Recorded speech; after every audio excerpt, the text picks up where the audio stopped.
they still do a lot of studying at home. Even during summer?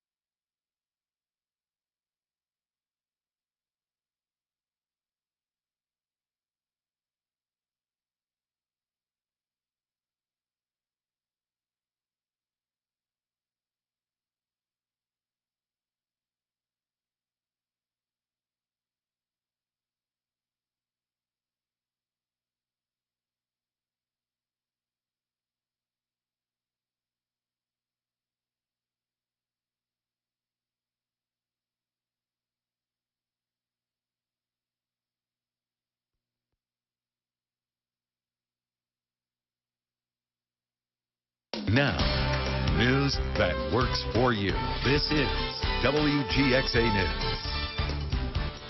Coming up on WGXA News at 5, a restaurant robbery, the unique gun that deputies say a man used to hold up this Waffle House. Plus, thousands of families line up for free school supplies, how they made sure no students left empty-handed.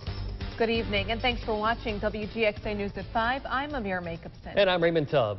Those stories are straight ahead, but first we begin with the threat of severe weather. Chief Meteorologist Jeff Cox joins us from Storm Track Central. And Jeff, we've already had some storm warnings this afternoon. What's the latest? Well, Raymond, we just got new warnings at this hour, and folks, it's not good news. It's more severe weather now that goes until 5:30 for some fairly populated areas. Let's go to the latest map, folks, and you can see this storm that is approaching Macon and Warner Robins from the east. It's moving southwest, and I'm telling you, this has to be one of the strongest storms we've seen in many weeks, I would say, due to the fact of the enormous amount of lightning. I'm reading new information right now, so bear with me, folks. This is a warning that was just issued for Bleckley County, Pulaski County, Houston County, and Dooley County, and this warning will go until 5:30. I want to zoom in a little bit, and right now, Macon and Warner Robins, if you were there looking off to the east, I guarantee you could see flashes of lightning in the distance. In fact, our lightning tracker is showing nearly 200 strikes of lightning every minute. That's 2,000 strikes of lightning every 10 minutes. So the sky is lit up from Milledgeville all the way down to Cochran and into parts of Pulaski County near Hawkinsville. I'm going to take you straight to the warning that has just been issued, and it's that yellow outline area. In fact, I'll remove all of the radar data and just show you the outline area. So those places like Elko, Unadilla, Hawkinsville, Cochran, you're all in the warning. Perry, you're just on the outside of this warning. This particular storm is going to produce wind gusts upwards of 60 miles per hour. So Elko, it should be there within the next 10 minutes. As far as those nasty winds are concerned, the Flat Creek Public Fishing Area by 5:22, Unadilla by 5:27, and Snow Spring by 5:36. Again, that is a new warning until 5:30, and it's all a part of this cluster of storms that's moving south and west. In addition to the nasty wind and the incredible amount of lightning, there is a lot of rain coming down. The rainfall amounts have been enormous. We have fresh video new into the WGXA newsroom. This is along I-75 in Bibb County, where traffic was slowed earlier this afternoon, and this is all due to urban flooding. It's raining so much so quickly that the drainage system in the areas cannot keep up with it. You can see folks having to slow way down or either get in on the other side of the lanes and travel through. So if those areas that you know are common and susceptible to flooding in this area, I would certainly expect those to have standing water on them this afternoon, because these storms are producing an enormous amount of rain in a short amount of time. We'll go back to the radar, put all of it into motion. I'll also give a heads up to those of you west of Forsyth. There's some thunder and lightning there, but this particular line of storms from Milledgeville to Eastman is moving south and west, and it's the severe part of this that will impact places like Perry, Cochran, Hawkinsville, Unadilla, Pulaski State Prison area, the Okmulgee Public Fishing Area, Haynesville, Henderson, Browndell. All of those areas are involved in this warning until 5:30 this afternoon. Make sure to watch the bottom of your screen for updates, and we'll give you another updated look at the radar coming up in about 10 minutes. Amir? Thank you, Jeff. Now you can be our eyes across central Georgia. We want to see your storm pictures and video. Email them to us at weather@wgxa-tv.com. You can also share them on social media. Just go to Facebook and find our page by searching WGXA.tv. And we're on Twitter by following @WGXA News. The Georgia Bureau of Investigation is looking into a Houston County deputy for misdemeanor solicitation of sodomy and a warrant for violation of oath of office, which is a felony. The GBI says that Deputy Christopher Sawyer allegedly met with an adult woman while he was on duty. Reports say the woman came forward with the allegations against him. Sawyer appeared in magistrate court today and had a bond set at $5,000. He faces up to 5 years in prison if convicted and resigned from the sheriff's office. A 92-year-old woman wanders from a personal care home and falls nearly 30 feet to her death. The Bibb Sheriff's Office tells us that 92-year-old Lucille Brown was found around 4:40 this morning on the backside of John Wesley Villas on Thomaston Road down an embankment. Brown's caretaker checked on her around 2 a.m. and went back later to check in, and she was not in bed. Brown was pronounced dead at the scene by the coroner's office. No foul play is suspected. An autopsy has already been finished. Those results have not been released. Her body has been given to a funeral home. The Bibb County Sheriff's Office is looking for a suspect who robbed the Waffle House on Pionona Avenue. Deputies say that it happened around 2:30 this morning. The suspect had a long-barreled revolver with a wooden hand grip. He ran away toward a nearby hotel with cash from the register. He is a black man and was wearing a bandana over his face with a fishing-style hat.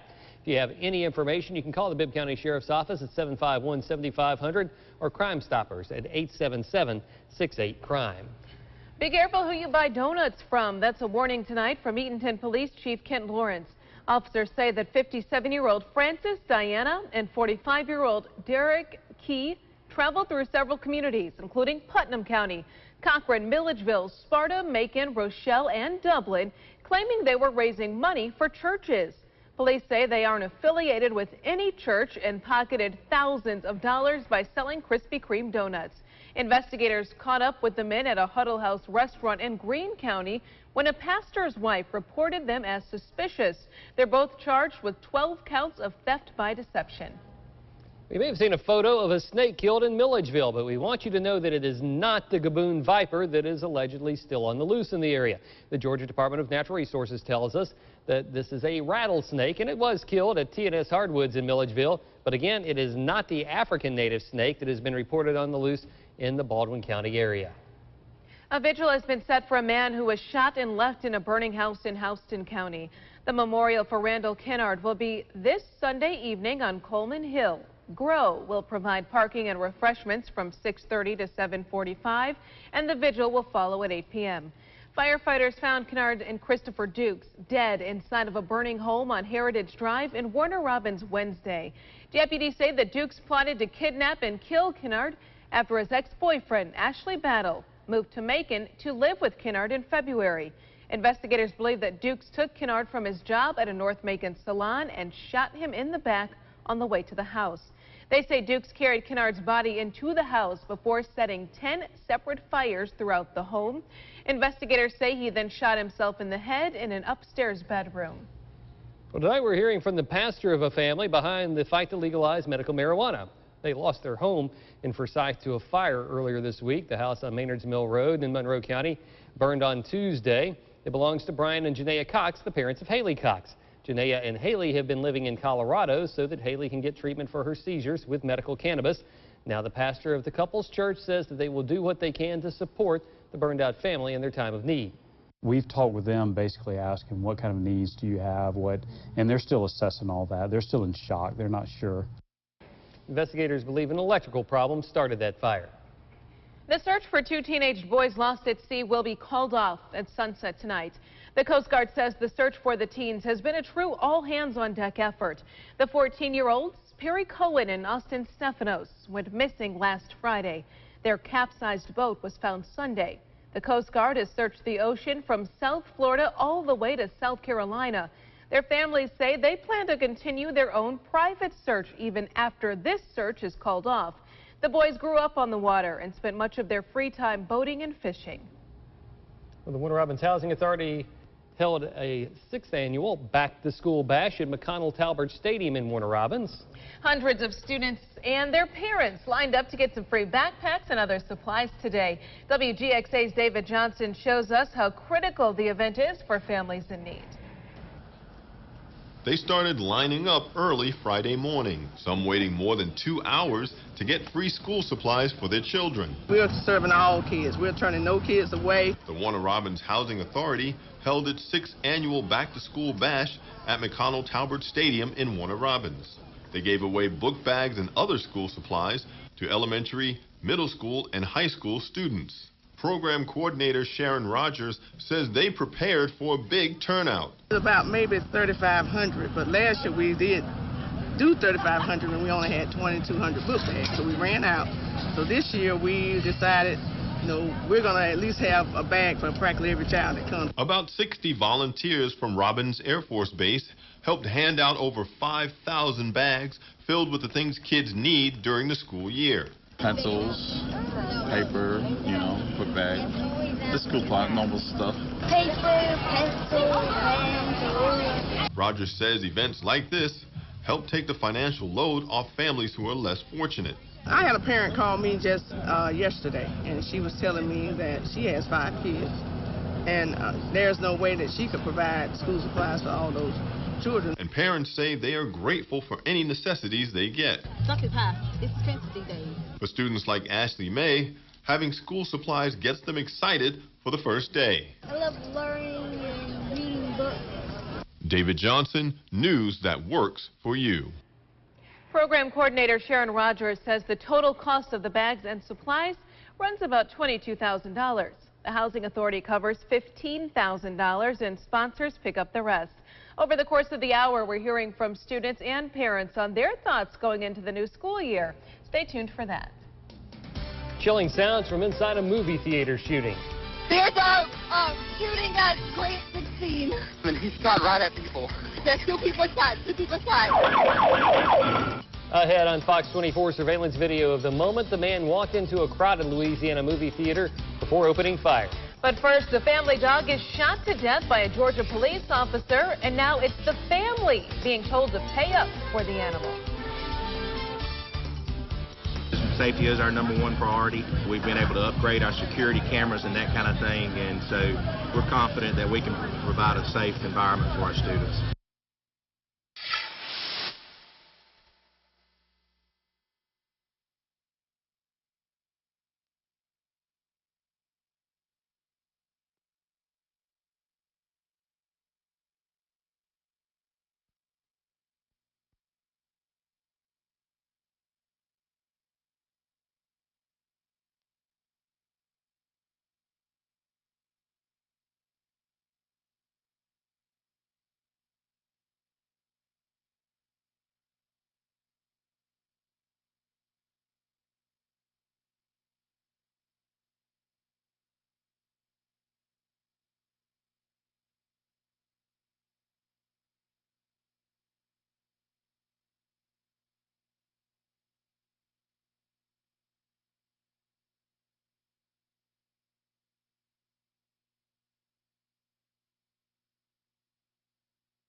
A Clayton County, Georgia woman says police shot and killed her children's dog in front of her home for no reason. And now she's the one who has to pay. He just shot the dog and stood there with no remorse, no regret. Neighbor Asia Lee King is one of several witnesses who saw what happened the morning of May 8th on Pine Glen Drive in Clayton County. Claudette Terry was moving into this home with her family when officers stopped by to check on a man sitting in her driveway. A man Terry says is a friend. And my son opened the door. The dog ran out and kind of stood by me where the other officers were. He didn't bark, growl, or anything. In his incident report, Officer Walter Denard says the family's 5-month-old lab pit mix ran and lunged at him. Witness Brandon Smar says that's not true. Just shot at the dog, and then he started laughing afterwards. Was shaking on the ground, and he walked up to the dog and shot it a second time. He walked closer and shot it a second time. The family took this picture of Denard after they say he fired twice in front of Terry's kids and neighbors. When the gun went off, my son fell down in the yard crying. I looked thinking that my son may have been shot. Terry says the dog, named 8-Ball, was friendly and loved, especially by her daughter. She believes the officer was looking for a fight. Officer Denard's file shows several use of force complaints, including a suspension for tasing a suspect in the neck. Now Terry is facing charges for not having her dog on a leash or rabies paperwork. You killed my dog, and now you want me to pay a ticket or pay for it like it was my fault.